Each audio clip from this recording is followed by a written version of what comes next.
Vote গণনার সবশেষ খবর জানতে সরাসরি চলে যাচ্ছি বিএফডিসিতে। সেখানে আছেন আমাদের সহকর্মী মাজহারুল তামিম। তামিম, যেহেতু এখন চলচ্চিত্র শিল্পী সমিতির নির্বাচন ভোট গ্রহণ শেষ হয়েছে, ভোট গণনা এখন যেহেতু চলছে, ভোট গণনার পরিস্থিতি, বর্তমান পরিস্থিতি কি আমাদেরকে একটু বিস্তারিত জানাবেন?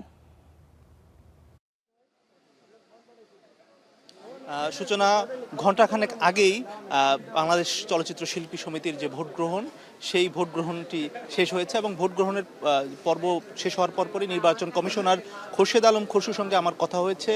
আমরা কথা বলেছি, তিনি একটি ব্রিফিং করেছেন গণমাধ্যমের সঙ্গে। তিনি জানিয়েছেন যে ৫৭৩ ভোটারের মধ্যে এবার কিন্তু ৪৮০ ভোট কাস্ট হয়েছে এবং যে ভোটার সংখ্যা রয়েছে সেই ভোটার সংখ্যা যে পার্সেন্টেজ ৮৩% ভোটার ভোট দিয়েছেন। আবার শিল্পী সমিতির যারা শিল্পী রয়েছেন তারা এখন কিন্তু আসলে ভোট গ্রহণের পর্বে আসলে শিল্পীরা তাদের মতো করে আসলে সারাদিন উৎসবমুখর পরিবেশে ভোট প্রদান করেছেন। তারা তাদের সহকর্মীদের সঙ্গে আড্ডা দিচ্ছেন, কথা বলছেন এবং তারা আসলে যেই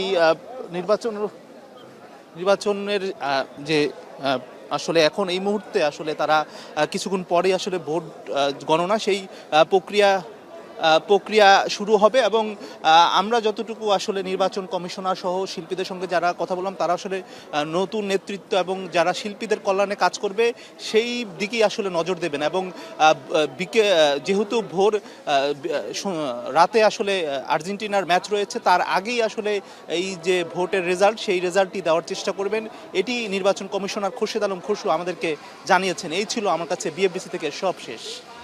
তামিম, আপনাকে ধন্যবাদ। চলচ্চিত্র শিল্পী সমিতির আমরা আসলে ভোট গণনার বর্তমান পরিস্থিতি খবর জানছিলাম।